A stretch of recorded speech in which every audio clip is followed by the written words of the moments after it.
Welcome, everyone. It's another edition of Then and Now. I'm Brad Sham. And as these then and now conversations go, sometimes we start with then and we edge toward now. Sometimes we start with now and we go back to then. And sometimes we overlap all over the place. But in a hot summer where sports fans in America mostly are talking about pennant races and drafts and training camps, the most important sporting announcement, it says here, of the last couple of months has been the announcement of the World Cup coming to the United States in 2026 and of the selection of a number of the cities.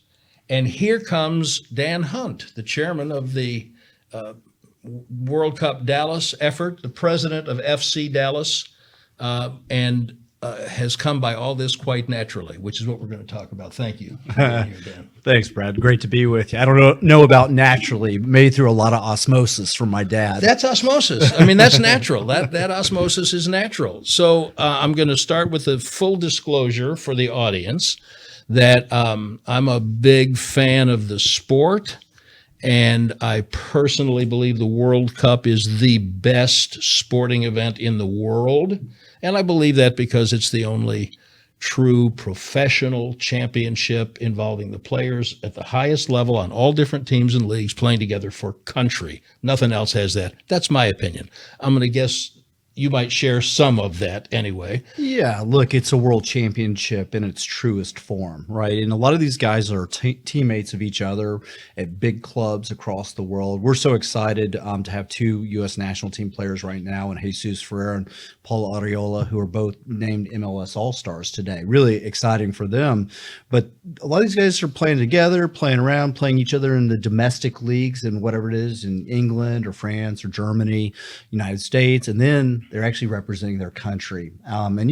American football was truly just our game, but global interest in it has really picked up. And NBA is still so predominantly full of American players. But this brings everybody together. And you mentioned World Cup 2026. What's really cool about it is the new format. 48 teams in the tournament. I think it's going to do a better job than any of the past ones. Our current format's 32 teams of really representing the globe and being an unbelievable competition. And I think you're going to truly have some of those March Madness NCAA tournament type upsets. What do you point to friends who are not aficionados of the sport to tell them, no, you really got to understand this is the biggest deal in the world? Well, look, I mean, you look at certain countries. Let's take Germany, let's take England, let's take Spain, some of France, some of Italy. Their starting rosters typically make what NFL starting quarterbacks make. And you've got 11 of those NFL starting quarterbacks on each of those rosters. And so that's when you say it's the greatest talents in the world that have come together. And occasionally, there'll be a few other countries with really meaningful stars that are of that caliber, a Patrick Mahomes type salary and almost a Patrick Mahomes type talent. And they're playing in, say they're playing for Croatia. Croatia was a great example. Made the final of the last World Cup, but had a couple players playing at gigantic clubs making Patrick Mahomes type money. And so that it brings together all the greats, and then also brings together those guys on those low salaries playing sometimes for smaller countries and the excitement and interest around it. So you're seeing the greatest talents in the world representing all these different countries. This is, Olympics is always something people talk about and compare stuff to. And Olympics are great world championships too. And when you have nations going to battle like this, and sometimes these nations and the history they have, look, let's be honest, the U.S.'s group in 2022 in the World Cup has England. So a little bit of history there, U.S., England, and also Iran is in our group too. And so nothing controversial about that. Yeah, no, nothing controversial at all. And so it's not just on the field. There's great history and sometimes through the centuries with these countries. So this is a great opportunity to parenthetically insert that under normal conditions, we might be on the verge of or having just started World Cup 2022, but it's going to be into the late fall. because it's being played in Qatar, where it's typically 6,000 degrees Fahrenheit, and you really can't do it at this time of year. You can barely do it at that time of year. As part of the international soccer community, how do you feel about that time frame for this year? Look, it's the global game, and I'm glad that certain regions are getting to have the World Cup. It's magical. It's something, and I honestly thought, we had it here in 1994, and Dallas had it, and we had one of the greatest games of all time at the Cotton Bowl, which was Brazil-Holland. Brazil wins it 3-2 on the way to winning the finals that year.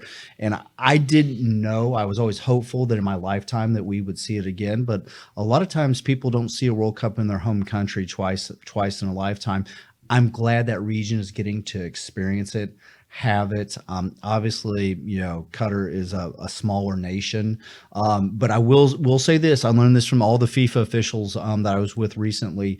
The air conditioning truly works in those outdoor stadiums. In fact, they pointed out that so that all 8 stadiums are brand new, and I guess they're all outdoor stadiums, and they were built with state-of-the-art air conditioning, which for us, air conditioning in an outdoor stadium is totally a weird idea, right? It totally is, and I'm glad that you brought that up. One of the things I like about this format is we can just hop around as long as I remember to bring us back to where I thought we were going to go.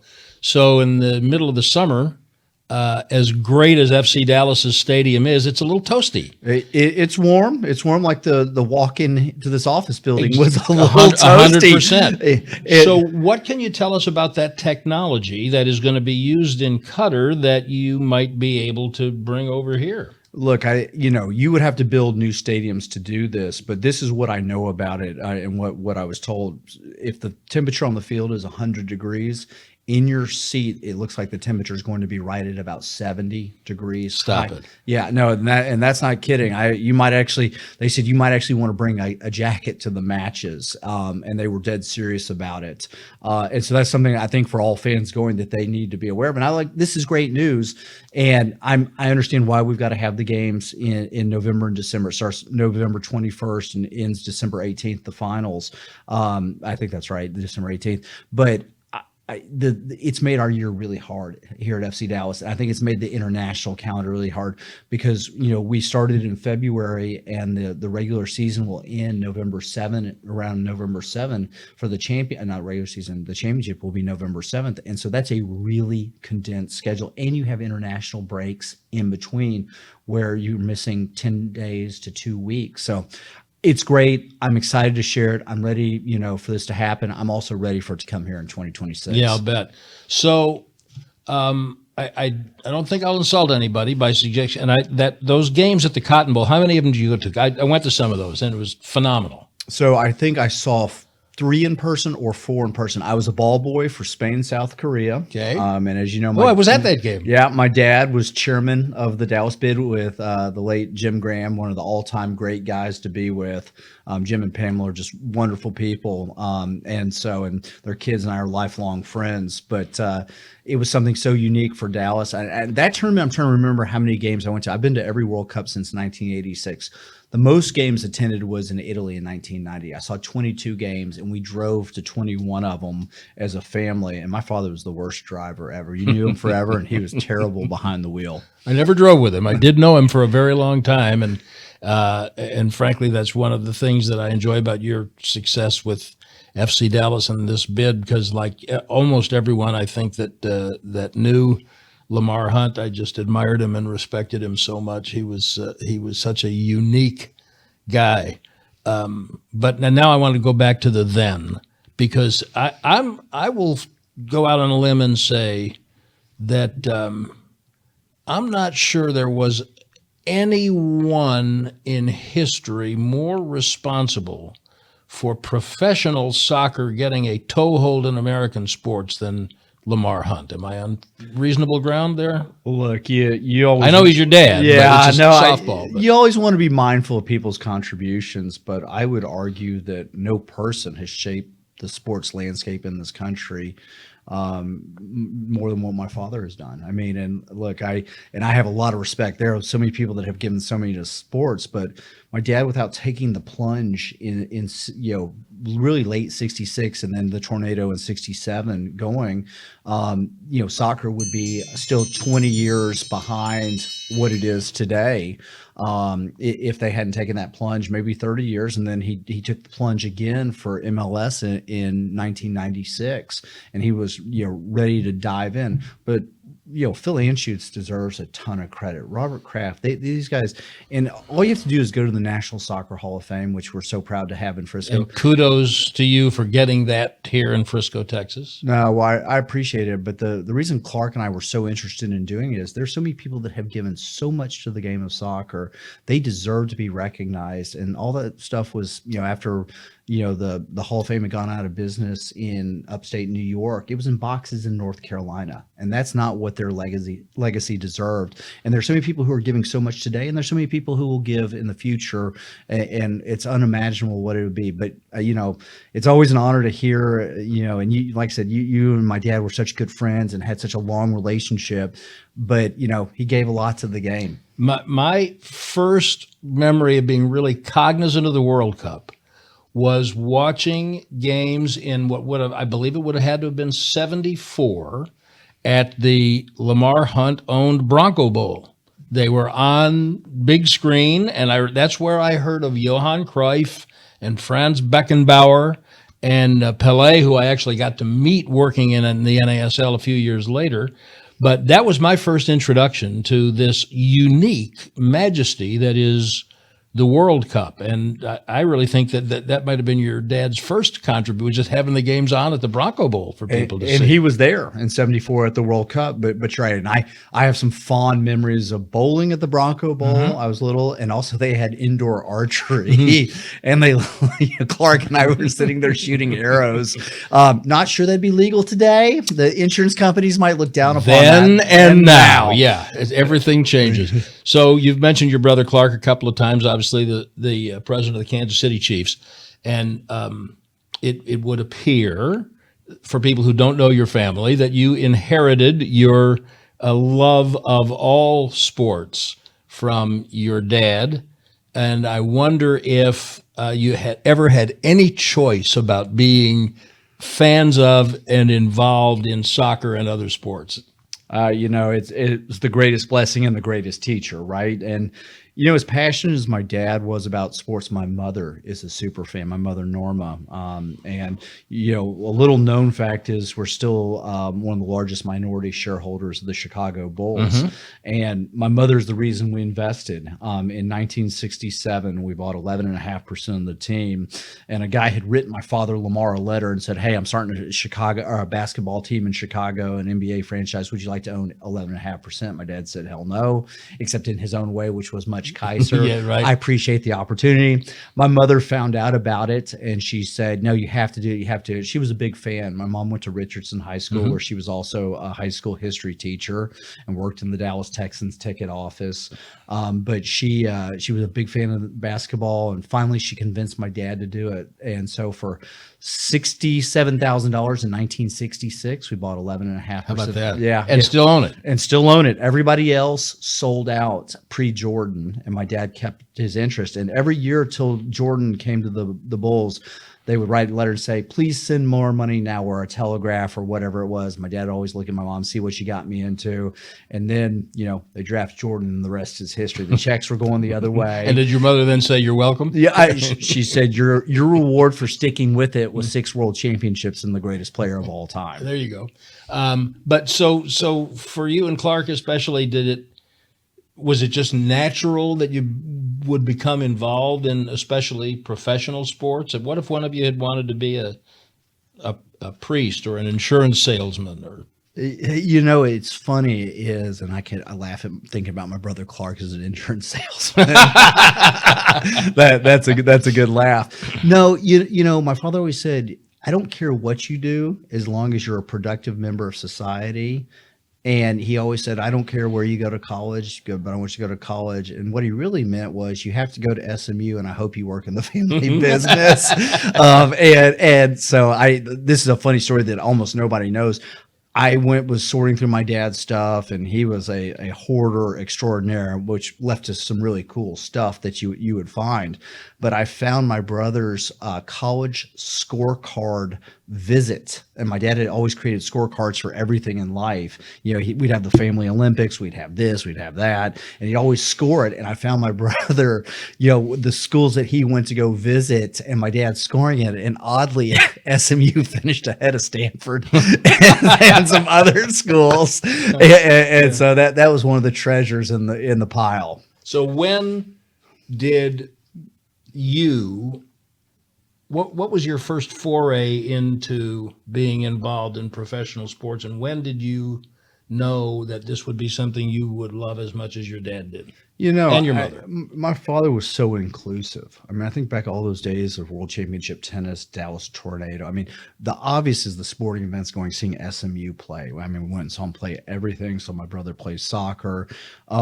But you know, I was included in stuff. Now, children were supposed to be seen and not heard, and occasionally I opened my mouth. And I remember there was a meeting where Carl Peterson had agreed to become the new general manager of the Kansas City Chiefs, and I think I spoke up at the table, and I was lectured shortly thereafter the meeting. But you know, the passion is what is so cool and so extraordinary. And I don't know that there was one single aha moment about saying, I want to go do this. But, you know, I enjoyed being part of it. After college, I worked for a technology firm. I was sadly there for 9/11. Actually was there as the buildings were coming down. And so I came back to Dallas, and it sort of, I wound my way through it. And in 2012, I was actually working on an oil and gas project in Vernon, Texas. Got a phone call, said our CEO is leaving us at FC Dallas. Come do this on an interim basis till we figure out what to do. And it took me being there for 1 week, and I said, they're gonna have to pry this job from my cold, dead hands. I love it so much. I love the people I get to work with. And it became a full-time, you know, opportunity for me in January of 2014. And it's been great. It's great. And I, you know, maybe the best part of it all is to see the joy, the passion, but also being at FC Dallas every day. I get to think to those times with my dad. I mean, the connectivity, and think back to the memories that we had together working on it, and just the smile on my face. I think that's probably the greatest reward, and to see the game grow up. People always talk about, oh, do you have regrets in life? And I'm not a person that has a lot of regrets. You can't live like that because otherwise you're thinking about the negative things in the past. One of my big regrets, though, is my dad not being able to see where FC Dallas and MLS is today. Obviously, the Chiefs and the Super Bowl; those are big moments that I know he would enjoy. My mother is getting to be part of those, and I see how much she enjoys them. So let's talk about the role that the World Cup has in the evolution of professional soccer in America. I remember after '94 that there was a lot of conversation, and then there was also, maybe the Olympics in Los Angeles was also part of this, and but there was a lot of conversation about American success in just having the World Cup for the first time would be the launching pad for making the sport what it is in the rest of the world. And before we started recording, I shared a story with Dan in 1975 around Thanksgiving time. I was working in the front office doing public relations. I was about 13 years old at the time. And don't do the math. And I was the PR director of the Chicago Sting of the North American Soccer League, and I was at a league meeting of marketing and PR officials, and the then commissioner, Phil Woosnam, addressed the league executives and said the professional soccer, the North American Soccer League, is going to be the next NFL. And of course it wasn't. And it seemed like it took that to help teach the people who gave birth to MLS how to find a niche and grow the niche instead of trying to fill something bigger than they were. But I've always felt, Dan, that if the United States would ever be competitive in a men's World Cup the way they have been dominant in the women's World Cup, that soccer in the United States would take off, because one thing American sports fans understand is a sense of pride of country. And if they could see American athletes, we've seen it in basketball, but that was our game. If they could see American athletes dominate on the world stage, then it would be embraced. So where are we with all that? Yeah, well, I mean, there's so many thoughts and all that. Let's take a step back. I mean, Dallas has been the biggest beneficiary of 2 World Cups. The 66 World Cup is what inspired my dad to bring the Dallas Tornado here. So that's what really kicked off the birth of professional soccer in this area. Obviously, the NASL goes out in about 83. And, on the heels of the 94 World Cup, MLS launches. It was supposed to be 95, but it came in 96.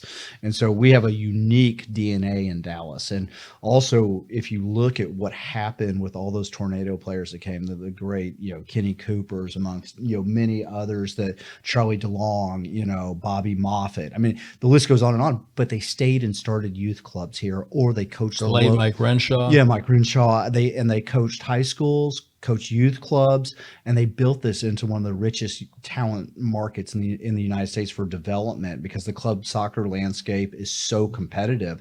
And you look what's happened at FC Dallas now. When you watch the U.S. national team play, 6 or 7 or 8 of those players all have FC Dallas DNA, whether they came from our academy, or we've traded for them, or we drafted them.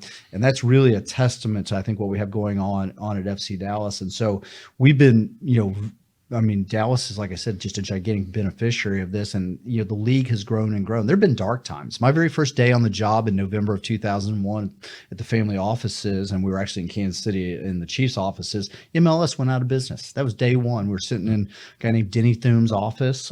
He was a vice president at the Chiefs, and the league folded. Everybody hung up on each other. They said, "We're hiring the bankruptcy attorneys." My brother Clark looked over at me and goes, "Congratulations, you've been hired and fired on the same day." Very special club, very elite special club. But our dad got it rallied. He got Philly and Shoots to go with him, and Robert Kraft, and the 3 of them took 10 teams. I mean, our next league meeting was about around a table this size that we're sitting here. Small table, yeah, by the way, small friends. table, Yeah. right now. And so it's more like a game of Battleship, and so to see where we've come, and I'm so excited. And you have franchises now selling in excess of $300 million. I bet the next round is in excess of $400 million. And then you got to write a $400 million check for a stadium. You're in this for a big number. And that's exciting to see. But I don't know if you saw recently the Apple TV deal that MLS did. That's massive. Worldwide distribution, basically. It'll be in multiple languages in the next couple of years. That's big. The money is great, but you're going, your partner in this is Apple. I mean, that's just, there's not a lot you can say about that, because between them and Amazon, those are really the big players in the new TV platform. So how do you get an Apple involved in MLS without the United States being a dominant soccer figure on the field? Yeah, but the dominance is coming. This is the moment now, and we help christen that moment by developing these players that were sold to European clubs for big numbers. I mean, our most recent big transfer was Ricardo Pepi, national team player, $20 million to Augsburg. You recently saw 2 Americans go. They both, I think, went to Leeds for $27 million a piece, or 27 million pounds a piece. Although we're near parity in all of these currencies anyway, so I think it's fungible. But that is, this group of players that has qualified us for the World Cup is so exciting, so dynamic. And in 4 years, the majority of them will be in their prime. And when we compete on the home soil, I think that's the moment where we have a legitimate chance to compete for a semifinal, a final. I know that's a big statement, but I told a lot of people I didn't believe the U.S. was going to make it in 2018 to the World Cup. If you looked at our player pool, the disbursement was not right. You had a bunch of guys near 30 or older who that's asking a lot to help you qualify, and you were relying on a young Christian Pulisic and some very young players who were on the wrong side of 20 at the time. And that's not a recipe for success. When you close your eyes and envision the U.S. playing, again, my apologies to the women's team, you've already done this multiple times, and why it's not received on that level is a whole separate conversation. When you close your eyes and envision the U.S. men's team playing in the quarterfinals, playing in the World Cup semifinals, the finals, How would you equate what that reaction will be like to a Super Bowl? I mean, I think it'll be transformative because we today are seeing so many young men say, "I'm going to stick with soccer. I see a future." My dad, Lamar, always said the day the U.S. men's national team is made up of 23 NFL corners, now rosters are 26. He said we'll be competing to win the World Cup. We have a whole lot of people, on the in that pool of 40 players that might wind up being, professional athletes in other sports. And you mentioned this on the women's side. Hats off. The U.S. women's national team is arguably the greatest sports dynasty of all time. Of all time. Doesn't matter men, women, whatever. I mean, 4 World Cups, a bunch of gold medals, a bunch of players who have been voted the best player in the world, some of the greatest goals ever scored, and this is all sort of in a window from 91 to today. There's just nothing more successful than that dynasty and what those women have achieved. And I'm glad that the equal pay situation has been resolved in U.S. soccer. I think they did a great job, Cindy Parlow-Cohn, working through that, and that's exciting because and you see a transformation in the women's game too. The athletes are changing too in the women's national team pool. And last night was a big night qualifying, I guess, for the World Cup, and so that was a big win against Mexico, 1-0. Really exciting. But we have been part of the greatest sports dynasty in this country, and that's the U.S. women's national team. If the men can do what you're talking about, it's just going to get more and more players. The 2026 World Cup, everybody says, what's going to be the biggest win of the 2026 World Cup? And the economics are unbelievable. The 94 was the most financially successful World Cup of all time. 2026 will be the most financially successful. You can't even contest that because you look at the venues we're going to go play in, like AT&T Stadium.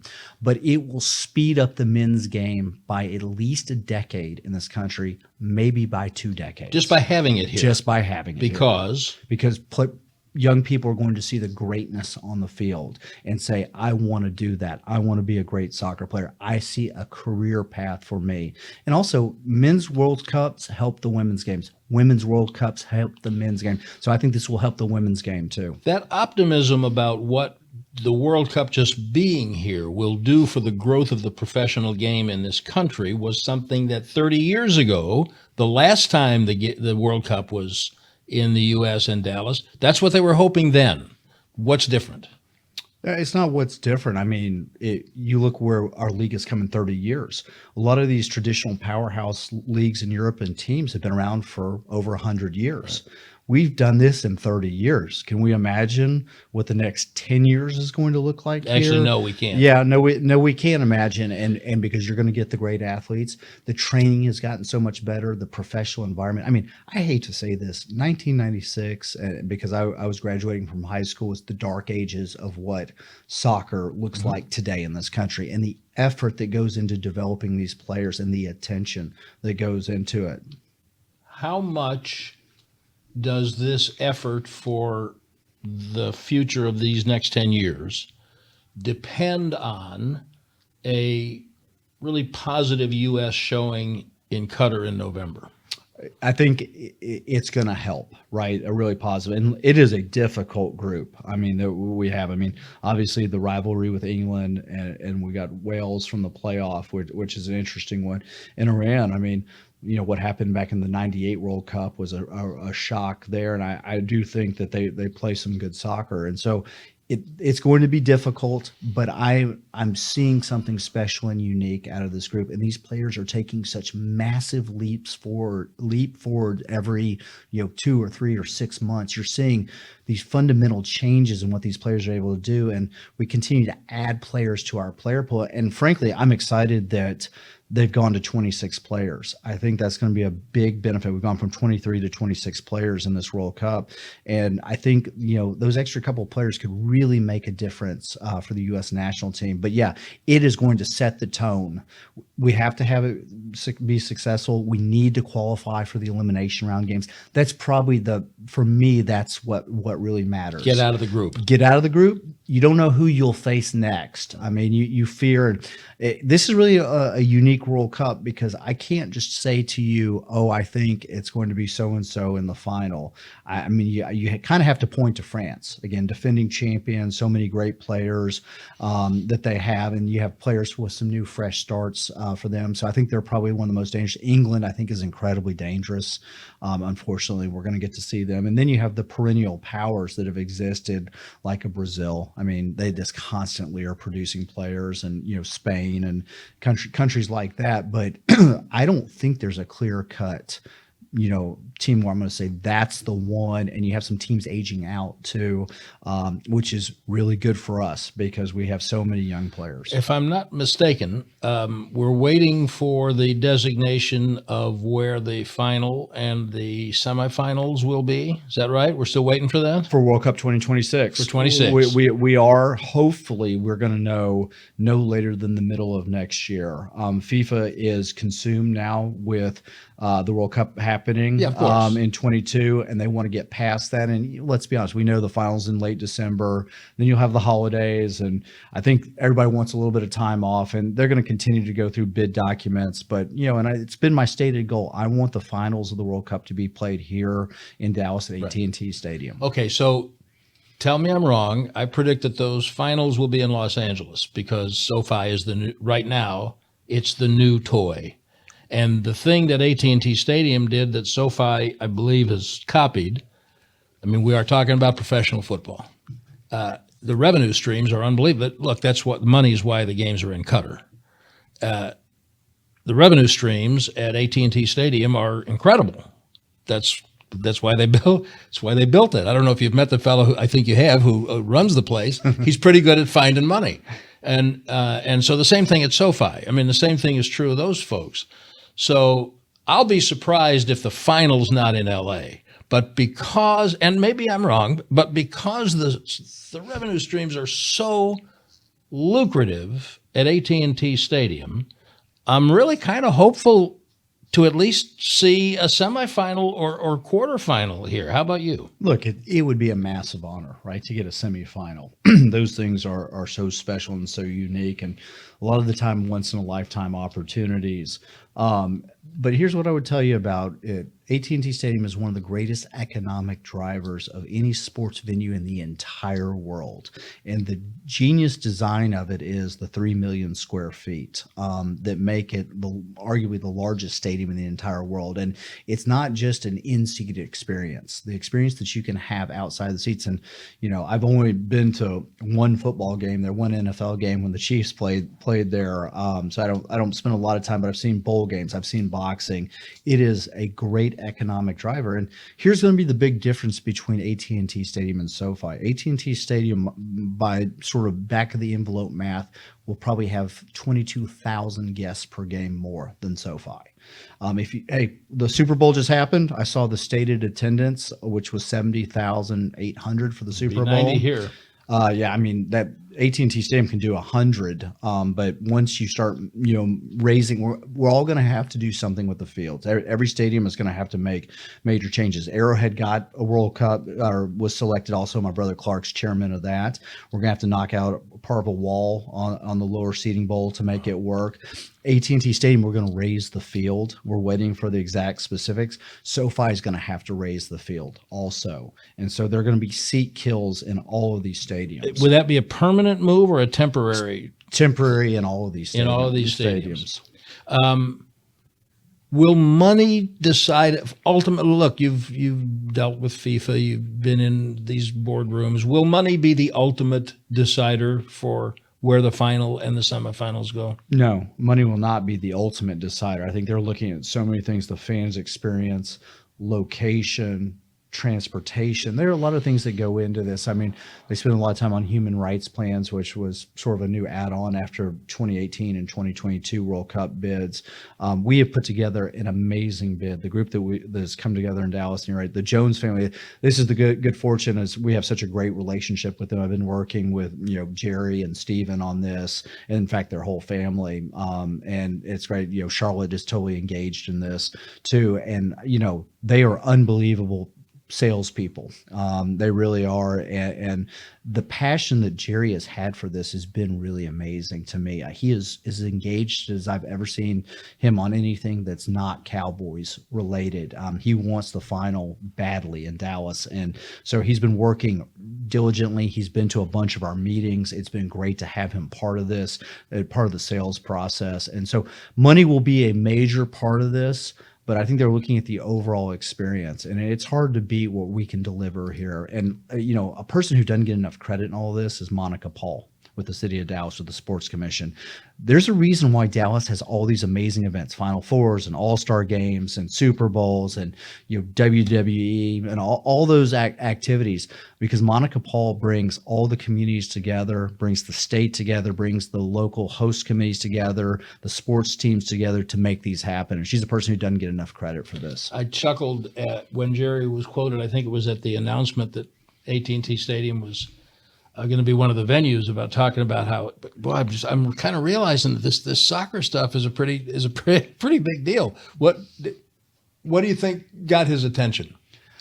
Well, they've had. And by the way, I'm asking about that because as the operator of the building, he becomes a major player in the whole equation. And when that family is on board, the way the Hunt family is on board, then it seems to me that the whole operation becomes a little more dynamic. Yeah, well, look, you've got Chad Estes there too, Delaney Foley. I mean, you've got so many people that are involved in all these great events.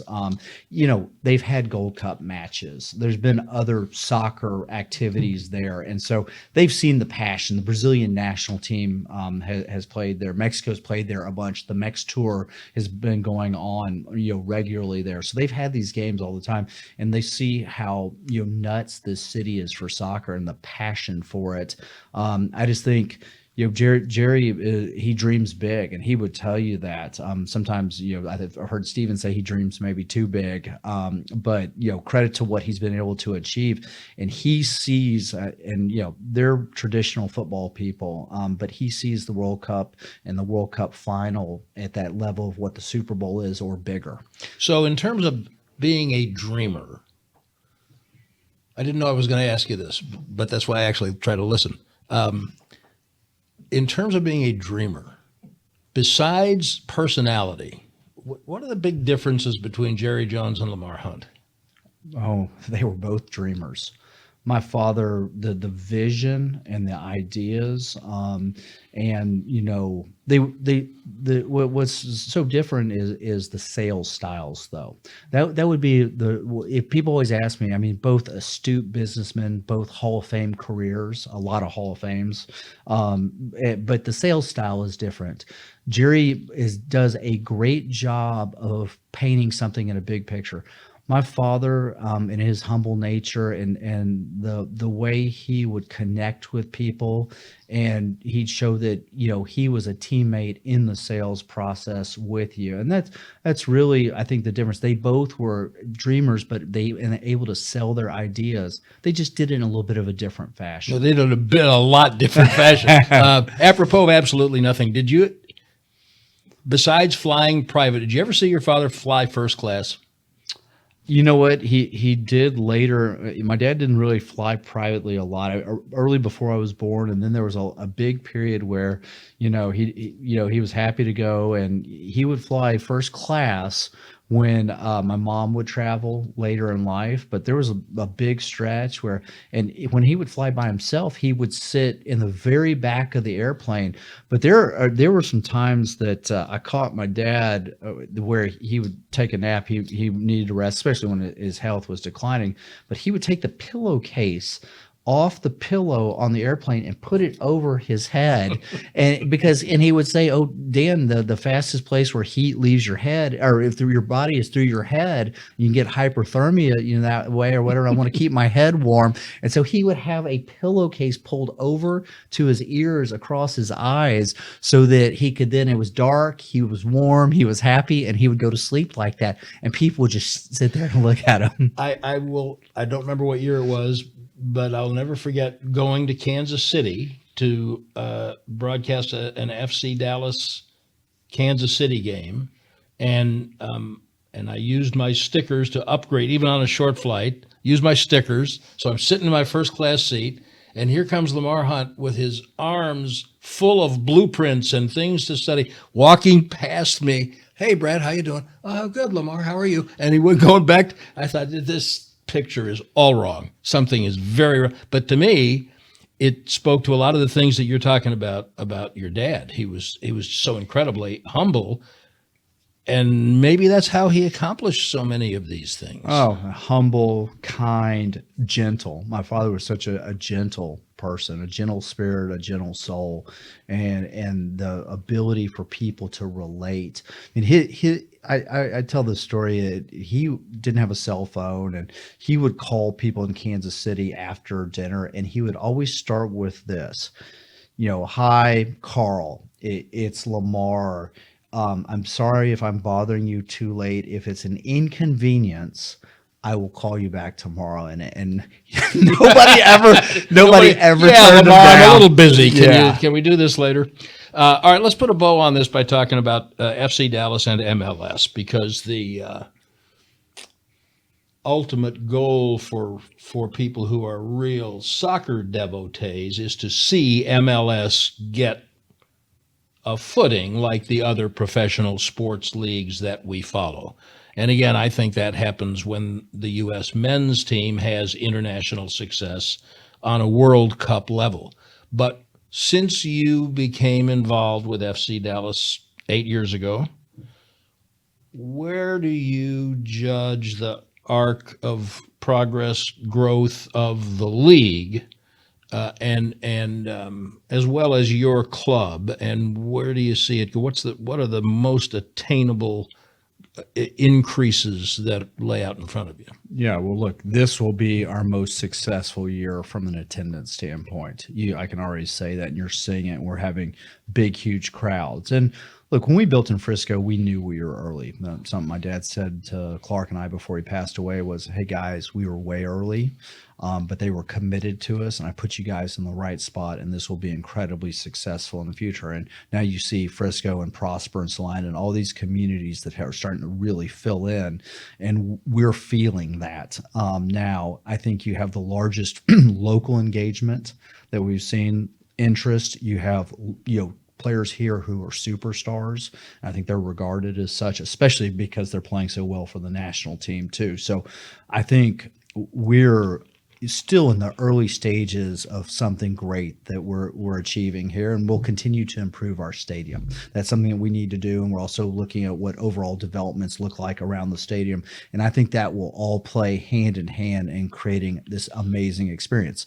MLS, my father said, I'll be gone, but in 50 years, it'll be like the NFL. And we're starting to see those pillars. We talked about the Apple TV deal.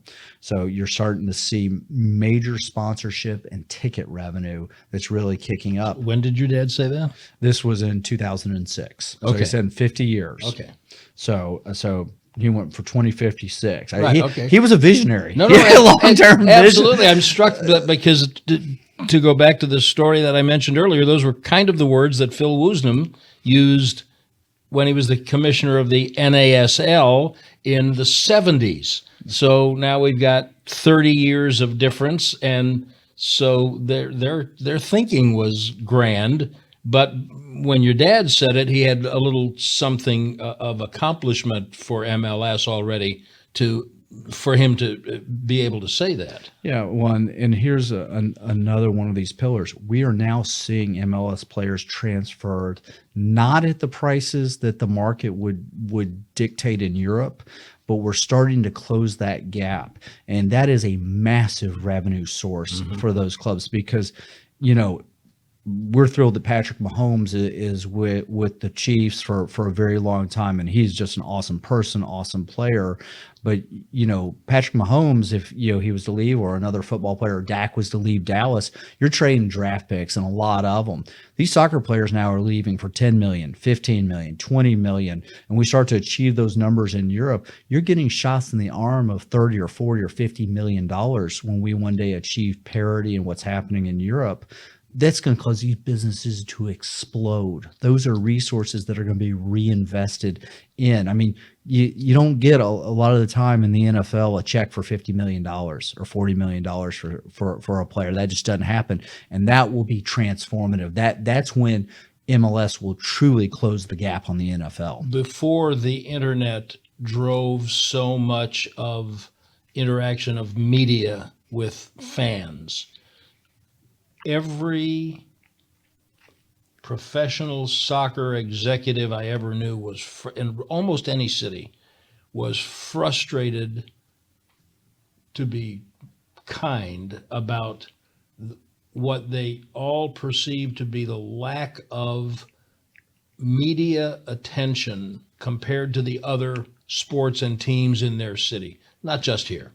It's been everywhere. Believing what you believe about what's 40 years now down the road, do you share in any of that frustration ever? Well, look, you always want all the attention. We're in it to win it, right? And if you're not, you're clearly in the wrong job.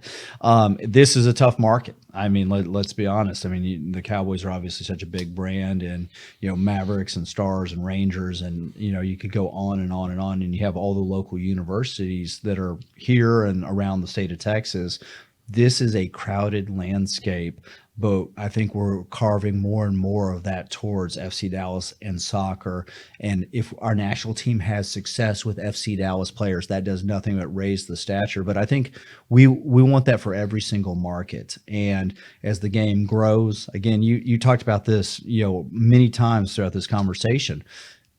The U.S. doing well or winning a World Cup will change all of that media attention, because the U.S. women's national team gets a ton of it, right, and they are the greatest sports dynasty of all time. So if that can happen for the men, and I don't know that the men's game will allow for a dynasty like that, right, to be created, but we do something special on the men's side in the World Cup, and that slice of the pie keeps getting larger and larger. From the standpoint of Dallas-Fort Worth sports, and maybe you have to be of a certain age to have experienced it at all, but when you